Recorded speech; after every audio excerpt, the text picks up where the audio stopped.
right? So Israel lost the higher priesthood because of their wickedness at the time of Moses, right? So I suggest that about the same time on that timeline, the same thing happened with the time of the Gentiles. The higher priesthood, so it's like the Catholic Church, they lost the higher priesthood the same way that the house of Israel lost the higher priesthood. But the lesser priesthood continued, right? And how do we know that? Because our Doctrine and Covenants say so. So look right here, D&C 84, right? We're going to combine this with D&C 86. The D&C tells us that the priesthood continued in the Catholic Church. So first of all, it says right here, talking about the lower priesthood, which priesthood continueth in the church of God in all generations and is without beginning of days and end of years. And the Lord confirmed the priesthood upon Aaron and his seed throughout all their generations, which priesthood also continueth and abideth forever, which is the priesthood of the holiest order of God. Okay, so it continues in all its generations, even if they're wicked. And how do we know that? Because D&C 86 confirms it. It says, therefore, thus saith the Lord unto you, my servants, of whom this priesthood hath continued through the lineage of your fathers. He's talking to Joseph Smith here.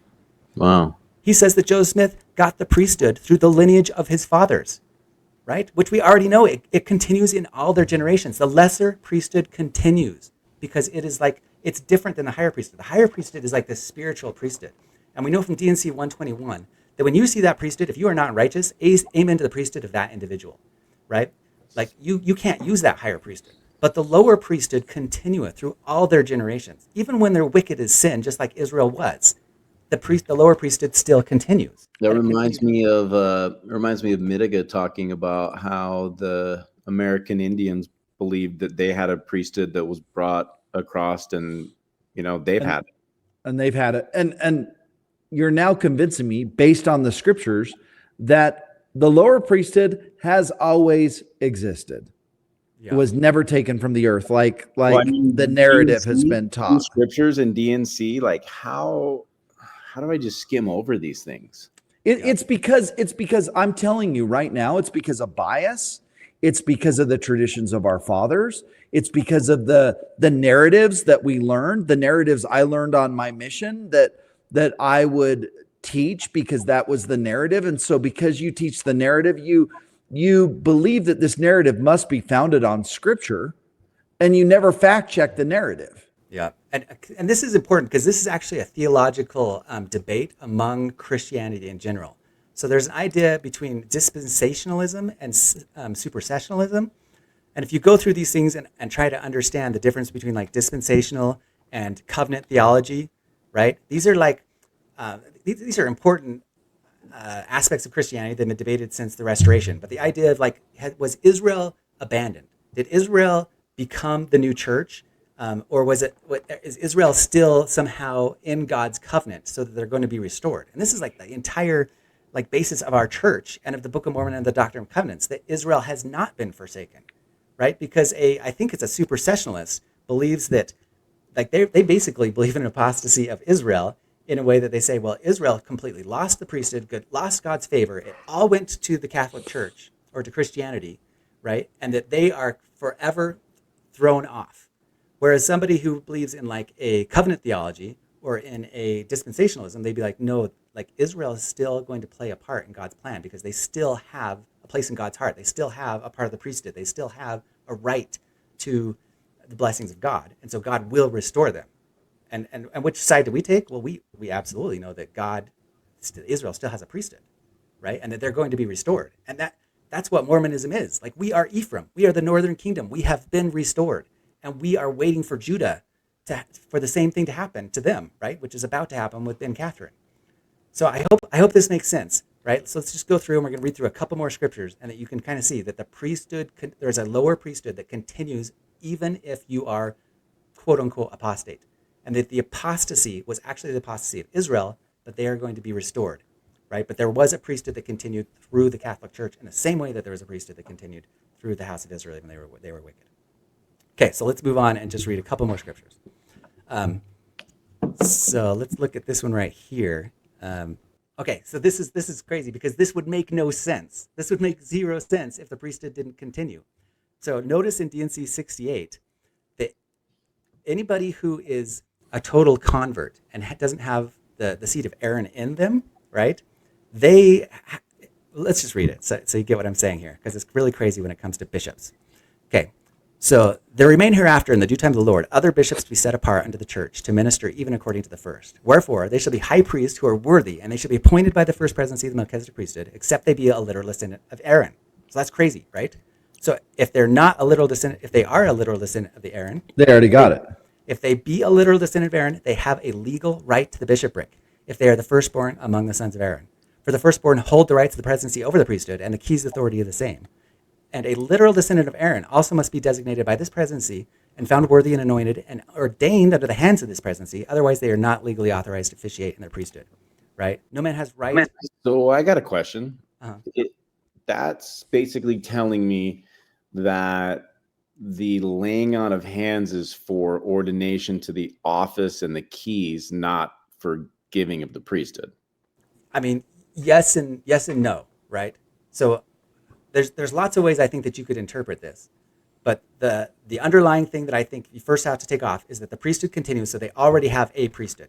There is an aspect of the Aaronic priesthood that they have, and it stays in all their generations. Which So means they were born with it. Yeah, they have a right to the priesthood. They have an aspect of the priesthood. Okay. Now, I suspect that in order to maybe like activate that right within the framework of our church, because all things must be done in wisdom and order, that we would still want to ordain them. Okay. But we have to understand that they have a legal right to the priesthood because it abides through all their generations. They didn't lose it. So our idea of universal apostasy is baloney. There is a priesthood. It's just. So let's talk about Alma, because he was a priest in King Noah's, court. Even though he was wicked, right? He should have lost his priesthood. He should have had to get it over again. And that was one thing that I had people on my mission, like asking the mission president, when it's like, you can ask the mission president anything. It's like, how did Alma get the priesthood to baptize, right?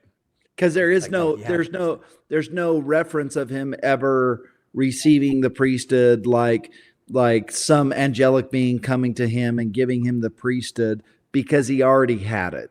Yeah, he had the lower priesthood anyway. So the higher priesthood is different because the higher priesthood comes from angels, right? They actually do come and they teach you, and he probably got that. But he had the lower priesthood. He had the rights to baptism. And this is important too, right? Because this is something that's kind of come to me, so you can kind of debate whether you think that this is legit. But I want you to at least read and think deeply upon why the heck our Doctrine and Covenants have this idea that a literal descendant of Aaron doesn't have to have counselors, that they have a legal right to the bishopric, and that they can preside as a bishop without counselors. My belief is that this is something restored from the early church. That when the early church went out and started to convert people, they first always were trying to convert synagogues. Right? So you got Peter, James, John, all the 12 apostles. They're out in the world. They're trying to convert people. They're trying to convert entire congregations with their rabbi, right? And if the rabbi, who typically might have been one of the seed of Aaron, right? If they convert him, they convert the entire congregation, and he gets to run his congregation just like he did before without counselors. They're just bringing him into the new fold of God, into the new covenant. Does that make sense? Yep. Well, we want to do the same thing, and this is what is about to happen. I wish. Anyway, holy cow. I wish people could see it. I wish they could feel it. So when our adults go out and start preaching the gospel, we're not kids anymore. We're not going after just Joe and Frank next door. We are converting congregations, right? Because the hand of the Lord is about to fall upon the nations of the Gentiles. And when it does, if you don't become one with the seed of Israel, you are going to be destroyed in the same way that Israel was basically like Israel just fell into oblivion, and only those who were pulled into the new church were able to follow through into the new covenant. So that exact same thing is about to happen. We are going and we're going to try to convert congregations, and believe it or not, a lot of the pastors of the Christian churches are the literal seed of Aaron. I see a day where I don't believe, and maybe it's my lack of faith, that an 18-year-old is ever going to go out there and be successful converting a Baptist preacher at Beulah Baptist Church. But I do believe a guy like you, Lance, or a guy like Trevor could show up there that has doctrinal knowledge and could be far more effective in doing this, which would go back to my dream that I had. And so maybe that's part of what happens. Maybe the meetings that are set up aren't going out to go get, door by door. It's those who are running the synagogues today. It's like, go get Parley Pratt. Yeah. exactly. we just lost Shane. I wonder what happened there. He'll probably pop back on. Hey, Lance, I got a question that popped up. So I should know this, but are we the only Christian church that believes that we're like tied into Israel the way that we are? Because that's like pretty embedded in LDS. Are other Christian churches like that? Like, do they? I'll bet they exist, but I don't know of a single other church that basically, like our patriarchal blessing, like says you are Israelite, you are this tribe. So There probably are some small ones, but I don't know of them. So think about this. Think about this. If the church actually used their funds and they're like, okay, pastor, how much do you make a year? Let me see your past years. I'm making about $100,000. Cool. We'll go ahead and make sure that you make $120,000. Run your thing the way you want to run your thing. Here's some new information. Here's the Book of Mormon. Because the only reason in my mind that people in that position would knee-jerk reaction, reject reading the Book of Mormon or any of that stuff is because it's like you're talking about my livelihood, like, and you're talking about my flock, like, and I had success on my mission converting these kinds of guys and bringing their whole congregations, and we had to overcome that hurdle of like, how are they going to make a living? Yeah. And that was one of the biggest challenges that I had. Yeah, Joel Osteen would have a hard time. I think a good pastor lives the law of consecration, right? A good pastor basically just binds himself to whatever the median income is, which probably is about $100,000 right now. But whatever the median income, that's just what they take in. Anything they make over that, they just put back into the church. They put back into their ministry. Like a good pastor lives the law of consecration. Oh, trust me, dude. When you go to the South, like I have friends that are pastors in the South, and they would be over the moon if they were making $100,000. They're sacrificing in such a big way because they're very talented people, and they could go out and earn a living making a lot more money. So I think we'd be surprised. Now you get the Joel Osteens of the world. Yeah, that's not who we're going after. That's not the synagogue we're trying to get. Maybe Lance can land that kind of a fish, but I don't think it's about the money. And so when you think about why did all of these Jewish synagogues convert to Christianity? It's because when the apostles came, they laid on hands and they said, "Hey, we know that you have a priesthood. We know that you have the priesthood of Aaron, right? But we're here to give you a higher priesthood, right? The Melchizedek priesthood, the priesthood after the Holy Son of God. And when you get it, you will start speaking in tongues. You will start prophesying. You will have higher gifts of the Spirit as soon as we give it to you." So when this happens, that's what it's all about. Like the older people who are going to be holy and have the higher priesthood, they are going to bring in entire congregations, and they're going to allow those people to still, like those pastors will still be the bishop of their congregations, and they will be allowed to be bishop without counselors. It says so right here in our Doctrine and Covenants. Why? Because that's the setup they already have. That's the setup that they deserve. That's the setup God said that they should have. They will still be the father of their flock. Maybe this is why the church isn't building chapels anymore, because they know they're making a move in 2 years to a new missionary program that's going to be focused on this. And they already have, who we're going to go after to give them the Melchizedek priesthood. And maybe this is more about the Melchizedek priesthood than anything else. Yeah. And I mean, I suspect it's not going to be 2 years. But yeah, when this stuff starts, like think about when Christ came, then you had a 40-year period from the time of Christ to the destruction of the temple. And it was when the temple was destroyed that all of Judaism was like, holy cow. And then it probably took another 40 years after that for them to be like, wow, God has forsaken us. God has forsaken us. Israel has been destroyed. So what's going to happen to us? The Vatican will be destroyed. Like this is what I've kind of seen, and maybe it won't happen, but I've felt this pretty strongly. And can you imagine what's going to happen to Christianity when the Vatican is completely destroyed and then Islam starts taking over sections of Europe, including Italy? Like sections of the Vatican, like people are going to be like, holy crap, God has forsaken Christianity, right? But it's like, no, God hasn't forsaken Christianity. The times of the Gentiles have ended and the times of Israel have returned. And so we are going to go out and herald that and be like, look, you have to become Israel because he will not, affect. Let's go through more scriptures because I'm about to kind of quote them. Okay. So, right, because if you don't accept the coming prophets, like you'll be cut off from among God's people. And I mean, that's pretty clear.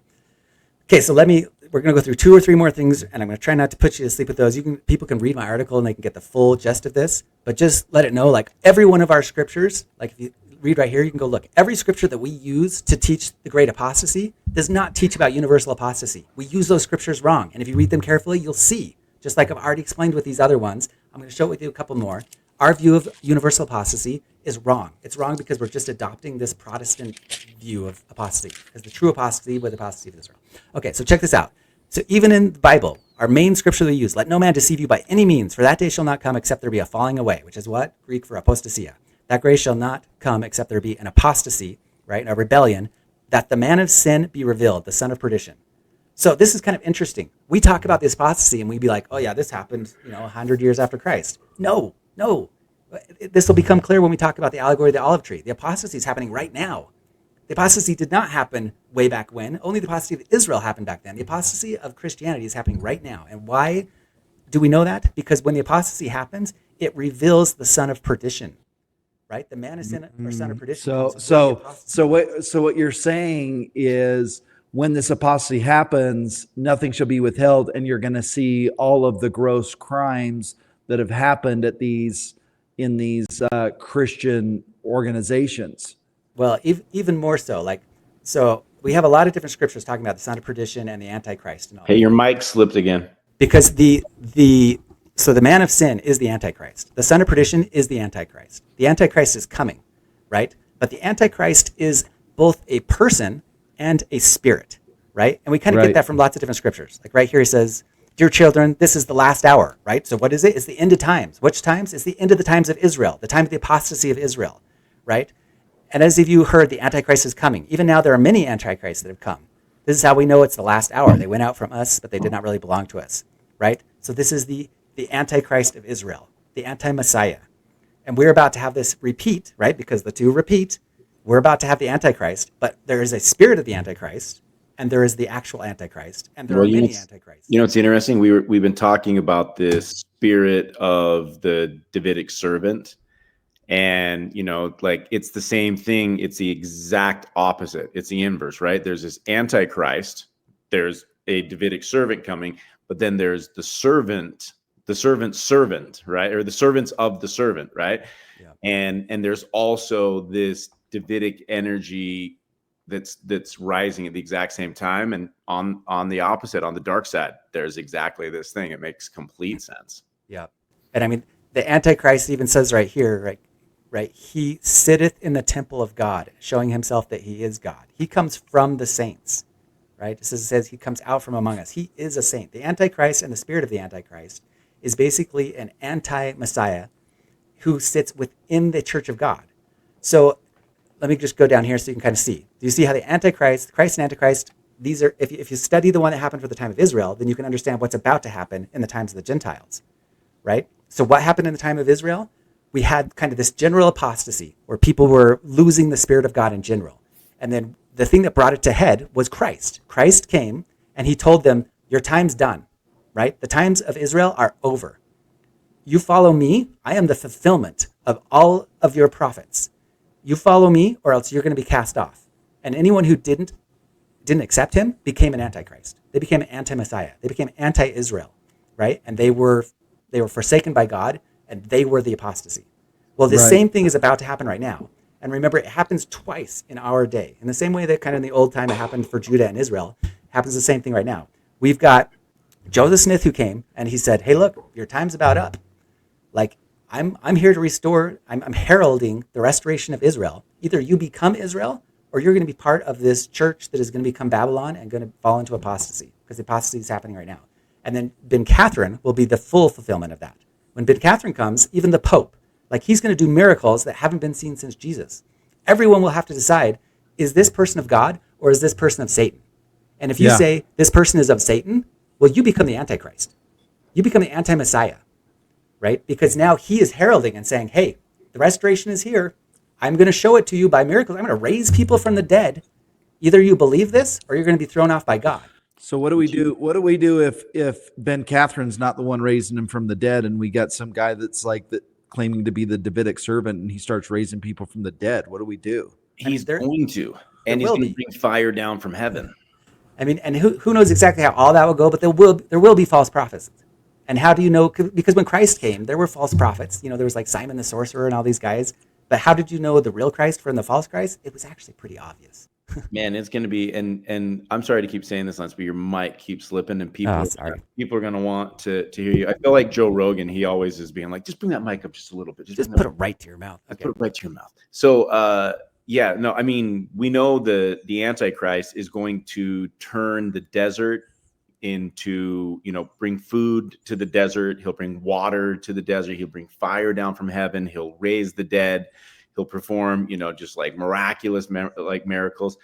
That's going to be hard to not believe.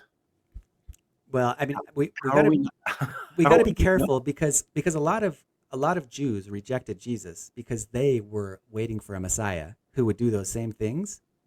And it's like, he did pretty amazing things, but maybe they would be like, yeah, but he hasn't brought fire from heaven. And it's like, well, actually, they were expecting. Yeah, they were expecting vengeance. They were expecting to take over Rome. So they were expecting things from a governmental standpoint to happen and him to take that over. And so when he didn't do that's what they were looking for more so than any kind of miracles. They honestly thought the miracles he was performing were because he was of the devil. Yeah.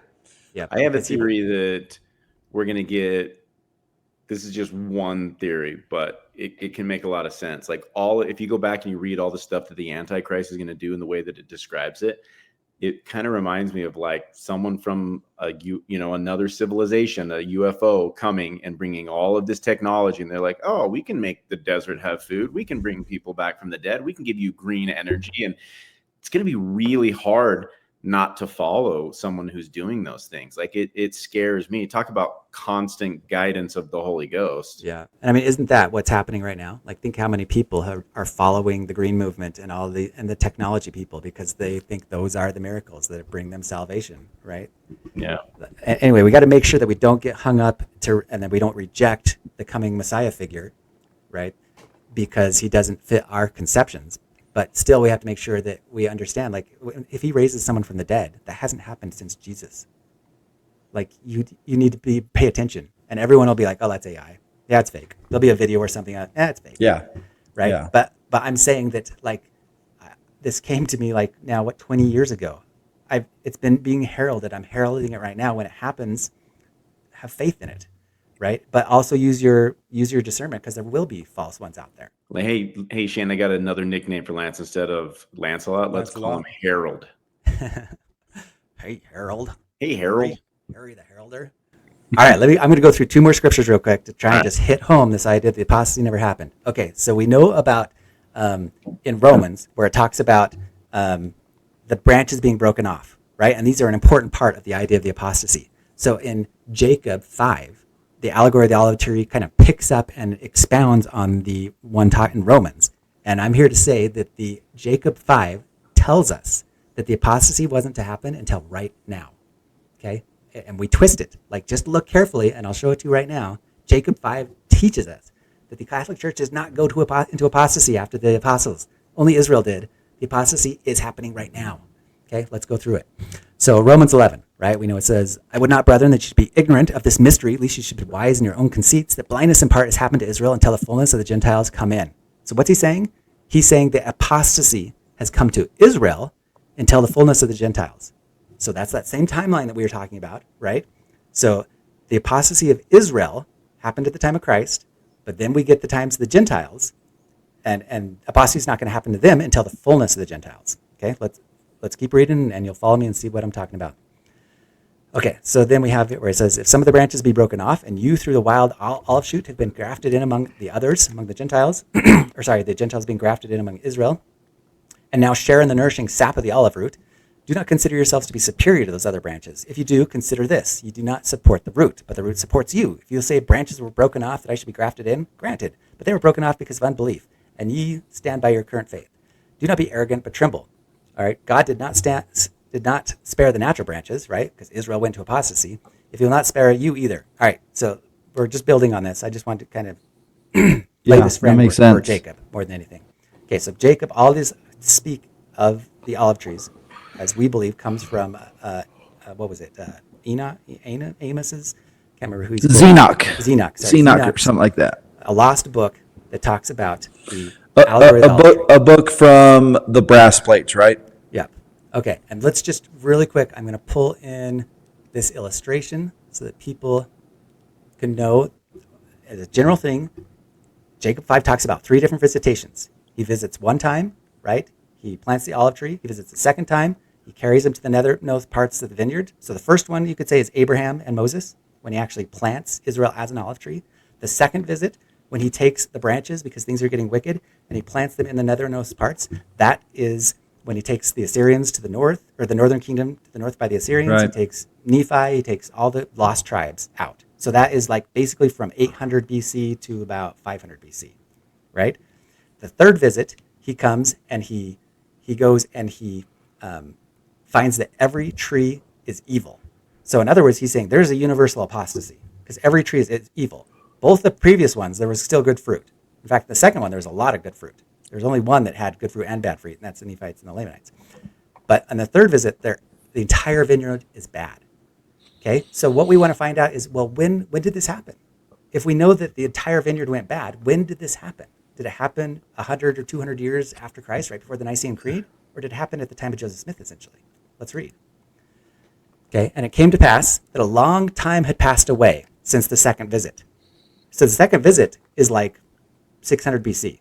A long time had passed away, right? Or wait, no. Is the second visit, let's just make sure that we're right. The second visit is the time of Christ.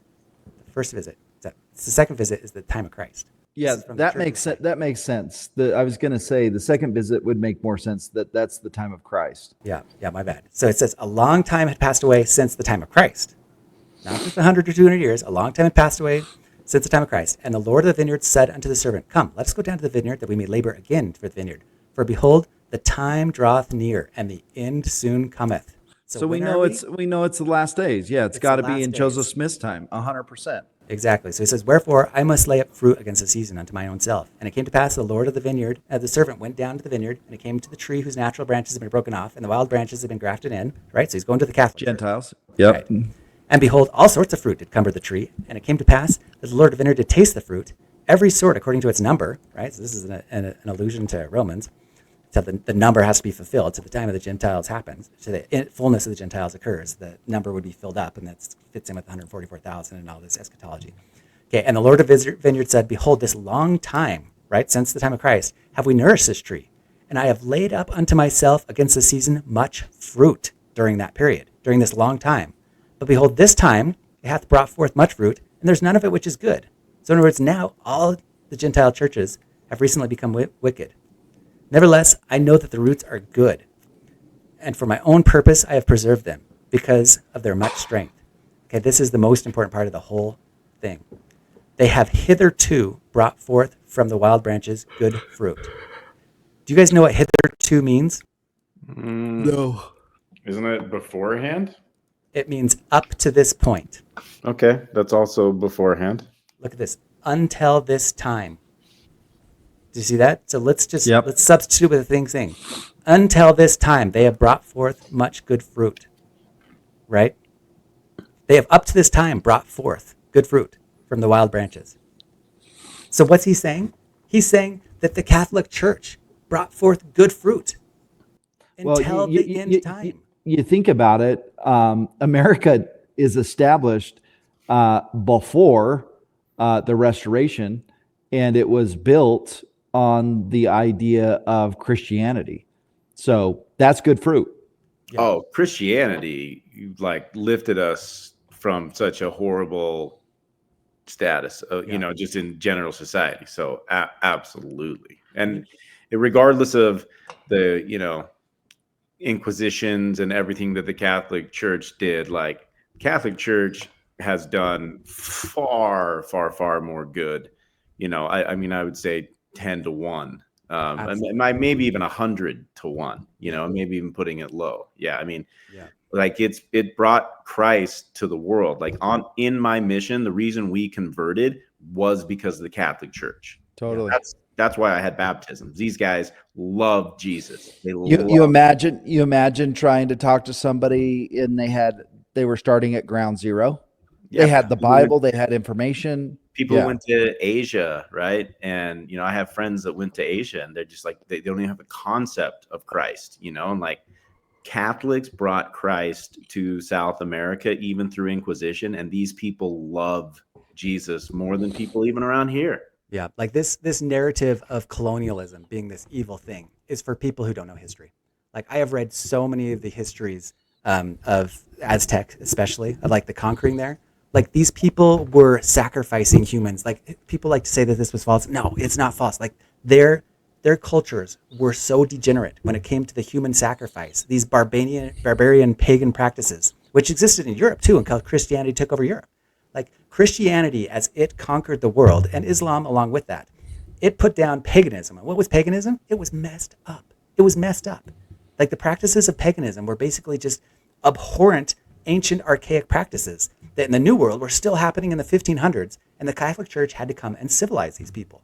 And it's the same thing that Israel did in the Old World. Like these people were so degenerate. When God created Israel, Exactly. he created an organization that basically civilized the world.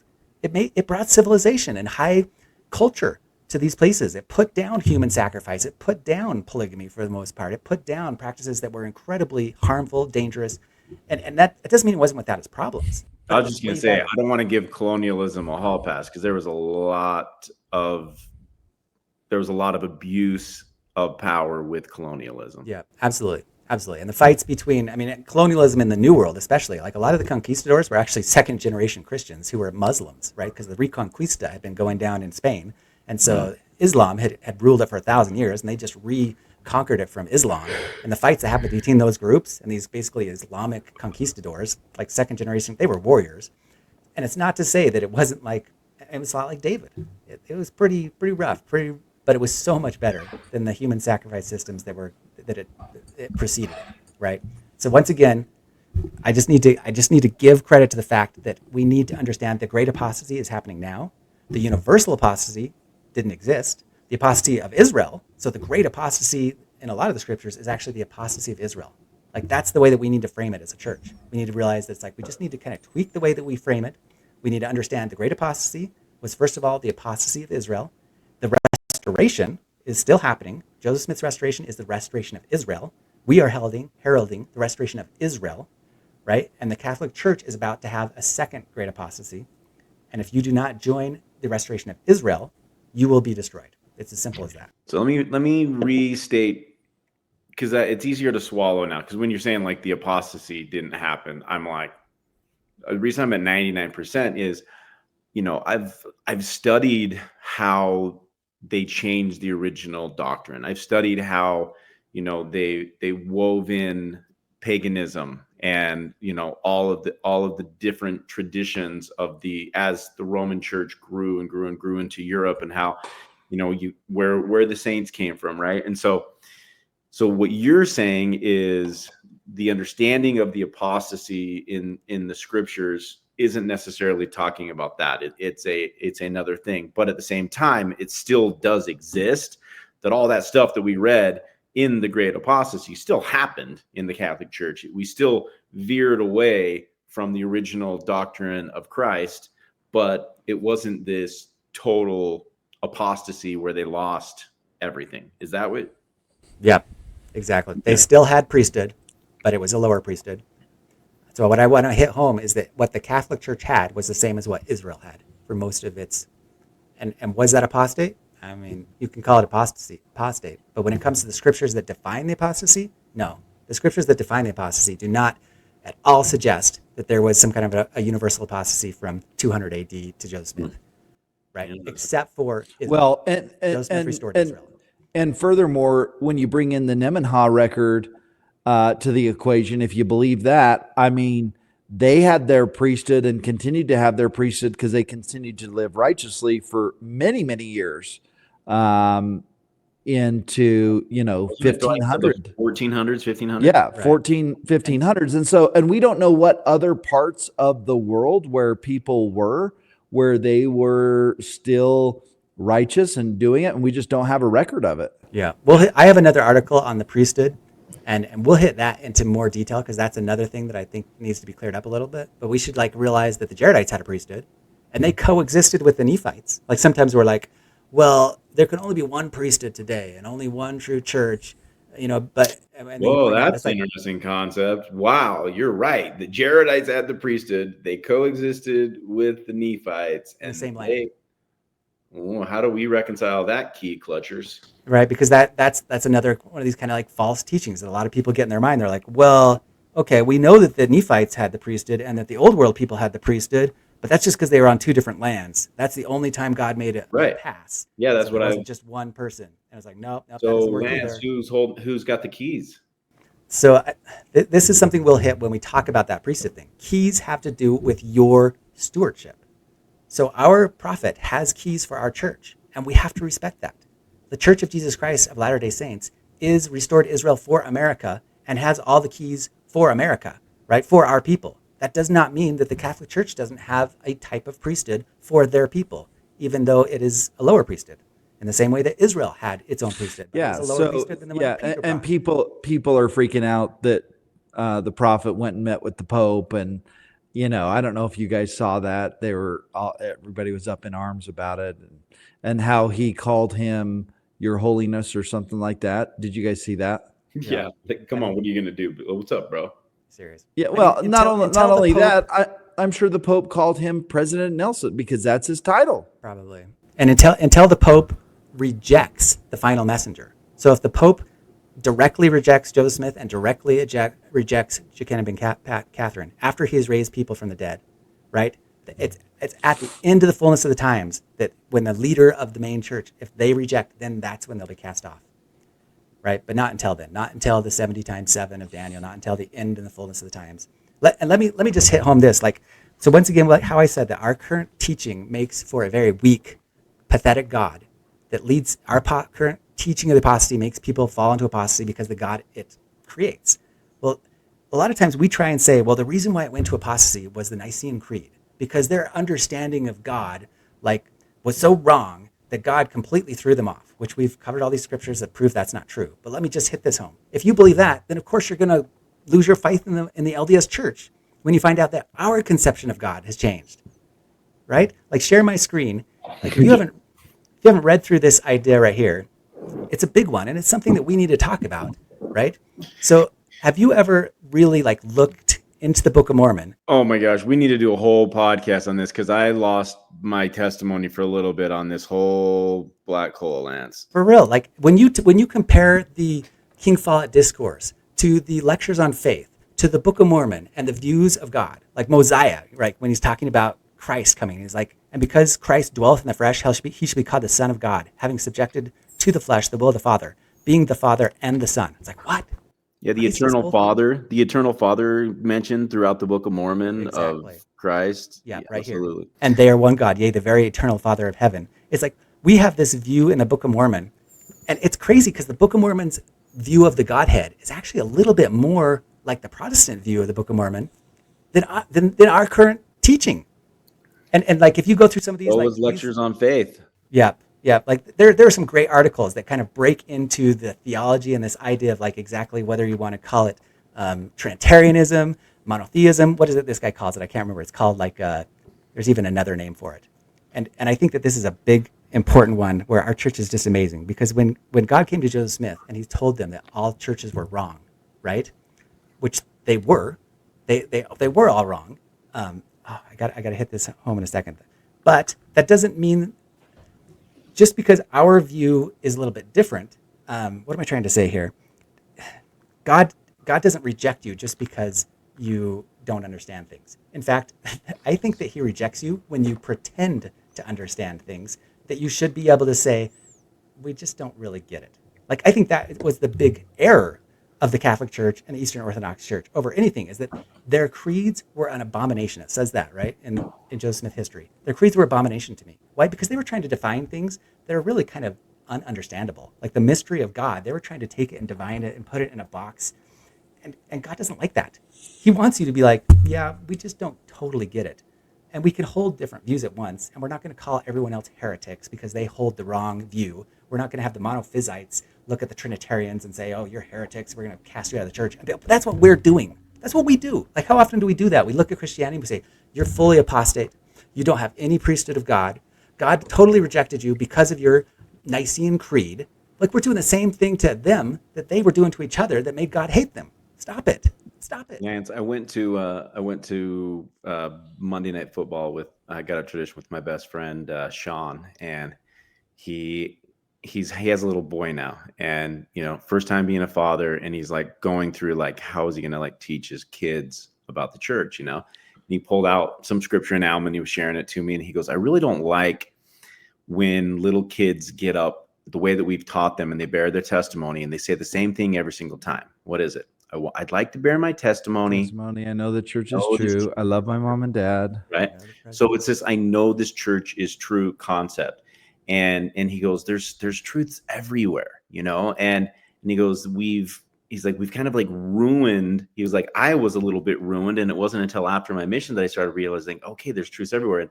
And I'm like, that's so interesting. Like, I flash back with my little kids in a testimony meeting when my daughter Cameron was 12, Kylie was like 8, and we were on the second row, which we never sit on in this testimony meeting. And I grab them and I asked them, I'm like, hey, I got a question for you guys. Can a church be true? And they're like, yes, a church can be true. I'm like, no. Like, can a church? What's a church? We're in a church right now. Can a church be true? And they're like, what? I'm like, can a building be true? Yeah. I'm like, that's what we're saying. Like, I want you guys to use different words. I want you to understand that it's the gospel of Jesus Christ that is true. Yeah. Imagine somebody saying, I know my nation is true. Like, I know the United States of America is true. You'd be like, what does that even mean? Yeah, I hope we can try to change that a little bit. I know the gospel of Jesus Christ is true. I know the principle. I know the priesthood is true. Like, I know Joseph Smith was a true prophet. Like, Right. those things make sense. Yeah. Okay, one more scripture. Let's do this and then we'll wrap up. Okay, show my screen here. DNC 10. We've gone over this before. We'll go over it again. This is such an important scripture that we never read. Okay. Once again, this proves that the church wasn't in complete apostasy and that our definition of church is kind of messed up. 52. And now behold, according to the prayers of the ancient Native Americans, right, I will bring this part of my gospel to the knowledge of my people. Behold, I do not bring it to destroy that which they have received, but to build it up, right? And for this cause I have said, if this generation harden not their hearts, I will establish my church among them. What kind of church is he talking about? Well, we're going to find out. Now, I do not say this to destroy my church, but I say this to build up my church. Therefore, whosoever belongeth to my church need not fear, for such shall inherit the kingdom of heaven. But it is they who do not fear me, neither keep my commandments, but build up churches unto themselves to get gain. Yea, all those who do wickedly and build up the kingdom of the devil. Yea, verily, verily, I say unto you, it is they that I will disturb and cause to tremble and shake to their center. Okay, and I will show this people that there were other sheep. Okay, and then at the very end, he says that this is my doctrine. He who teaches more or less than this is not of me, therefore is not of my church. Okay, so I want people to really read this over and over and over and think really carefully, right? He's saying right there, I do not say this to destroy my church. Well, what church? He's saying that he's going to restore the church, but he's not going to restore the church in order to destroy his church. Like, what? Right. He's saying that his church existed before the church was restored. And he just wants to build it up. And he just wants to build it up. Because he said, yea, this is my church. He who, let's see, what is the exact word? Where's the exact part? Because he says, this is my church. He who repenteth and cometh unto me, the same is my church. Let me just hurry real quick so that everyone should see this in place. Here it is right here, 67. Behold, this is my doctrine. Whosoever repenteth and cometh unto me, the same is my church.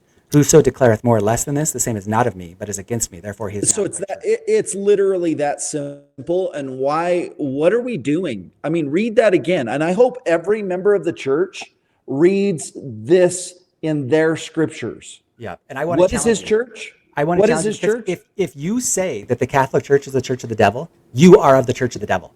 That is a strong statement, but everyone should understand that because it says it right here. Behold, this is my doctrine. Whoever repenteth and cometh unto me, the same is my church. Whosoever declareth more or less than this, the same is not of me, but is against me. Therefore, he is not of my church. If you say that the Catholic Church is not God's church, you are not of God's church because you're saying more or less than this. Because if parts of the Catholic Church were repenting and coming unto him, then they are his church. Which there are so many people in the Catholic Church that are repenting and coming to Christ, and that is his church. Yeah, and he will give them a fullness of time, right? They have till the fullness of the end of the times of the Gentiles to accept him. And at the very end of it, he will work miracles. And if they don't accept him then they'll be rejected. But they have not yet been rejected because he hasn't given them the fullness yet. In the same way that Israel wasn't rejected until Christ came, gave them the fullness, gave them the signs and wonders and miracles, then they rejected him. It reminds me in the book of Revelation, I don't know, it's maybe in 7 or 6, I can't remember where in the book of Revelation, but it's like, hey, like the 4 angels are ready to just utterly destroy and just lay waste to things. And he's like, hold on. Let us go seal the servants of God in their foreheads. Give us a little time here before you just light everything on fire. If you got to send some warning shots, but let us go and do some work here.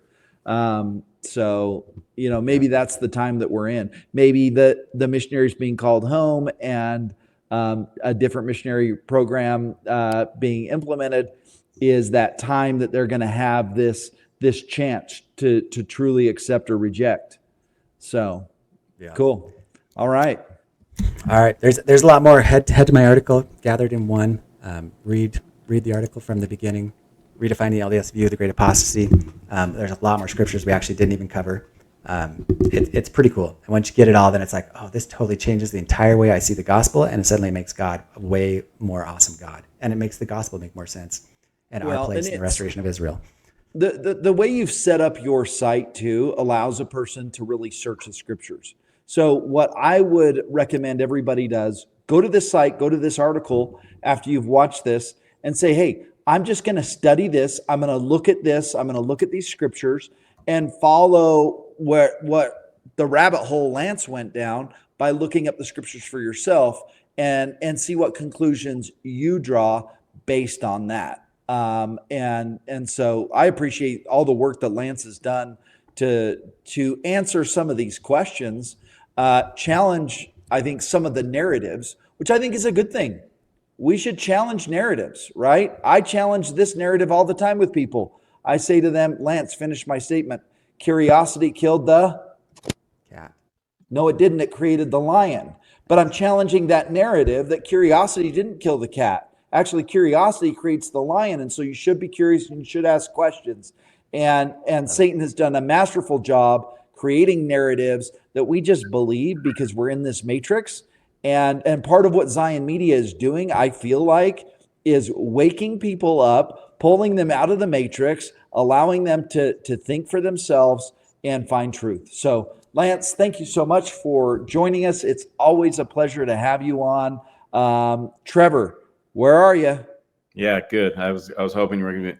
So I'm good with this. Like I wasn't good with the fact that, like, hey, the gospel that Peter brought wasn't apostatized, but this universal concept of the apostasy and how you broke that down, I'm good with this. Yeah, awesome. Good stuff. Yeah, Good stuff. I think it builds our testimony in the Church of Jesus Christ of Latter-day Saints and in our priesthood authority. I like understanding there's a lot of neat stuff happening in Christianity outside of our church. I, for whatever reason, clicked on a TikTok video of these evangelical movements that are happening where people are coming together in high schools and colleges. I don't know if you guys have seen these things, and they're just like testifying of Christ. And like, I'm like, Spirit is just like pouring out on me watching these videos.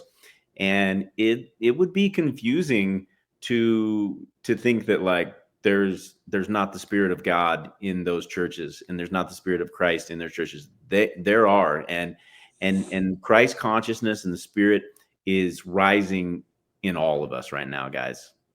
Totally. It's a real thing. It's happening almost kind of like a day of Pentecost. But I'm telling you, I'm seeing more people that I know of personally having to check into the mental hospital. So make sure that you are protected out there. Be safe. Make sure that you stay close to the Spirit, stay grounded. Trevor was over at my house. I walk in with all these wires. He's like, what are you doing? I had a friend of mine that's like into grounding, and I literally am carrying around so much electricity. If I go to kiss my wife, it shocks us. Like it shocks us on the lips. So I don't know if it's because I'm working out now or what, but I'm attracting some electricity, and I just bought a grounding pillowcase that I can lay on to hopefully get my energy levels balanced, because I'm ready to rip. I don't know about you guys. I didn't come down here to this earth to die. I believe that, and I've always believed this my whole life, that I would witness the second coming. Not like when I die and then the second, no, like the second coming. And I expect that to happen in my lifetime.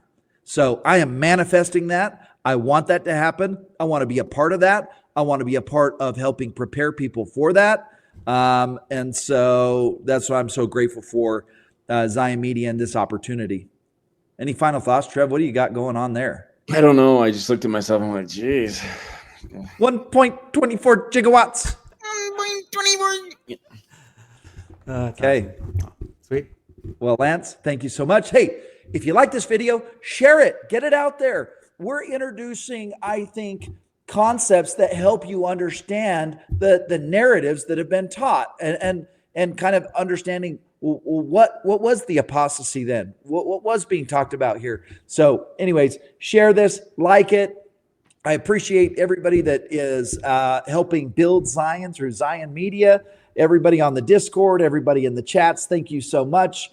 We always have HR and Soulseye and Elgin, the Lightbringer. I see them on the chats, just like getting everybody excited and getting the conversation going. Eric's always there. Dog's always there. OI's always there. So it's really cool. We're developing, I think, a really cool community. And just so you know, we are going to pick a date. There is going to be a Book of Mormon Continental Model Conference, and we are trying to find a time where we are going to do that. We're going to have speakers.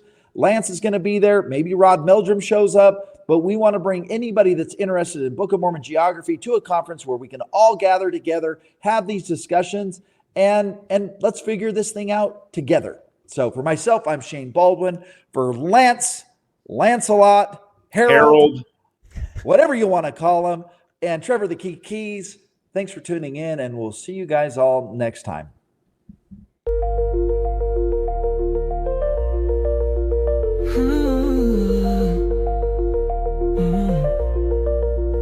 A guiding force, the keeper's flame unlocks the doors, reshapes the frame.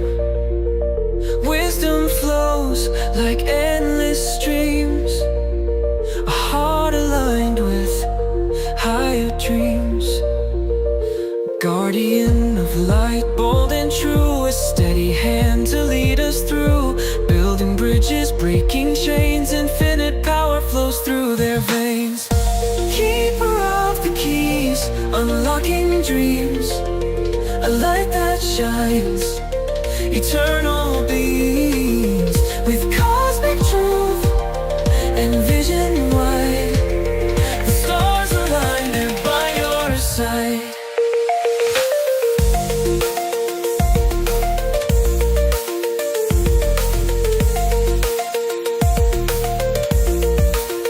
A fire burns, a dragon's roar, courage builds the strongest core. Passion drives each move they make, turning shadows into daybreak. With intuition sharp and clear, they walk the path without fear. Infinite wisdom lights the way, a cosmic dance through night and day. Keeper of the keys, unlocking dreams, a light that shines, eternal beams, with cosmic truth and vision wide. The stars align, they're by your side. Through the fire, through the storm, a bold protector, a leader born. Mystical insight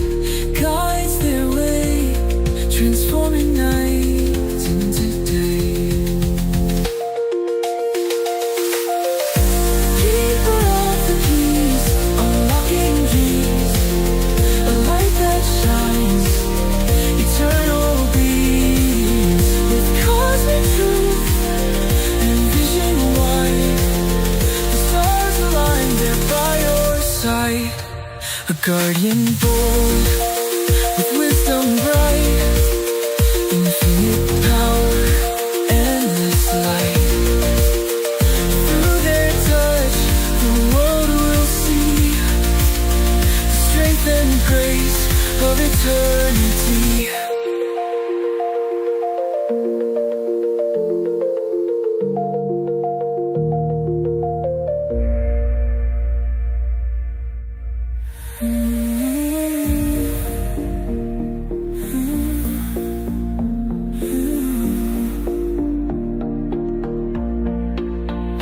Through the fire, through the storm, a bold protector, a leader born, mystical insight guides the way, transforming night into day.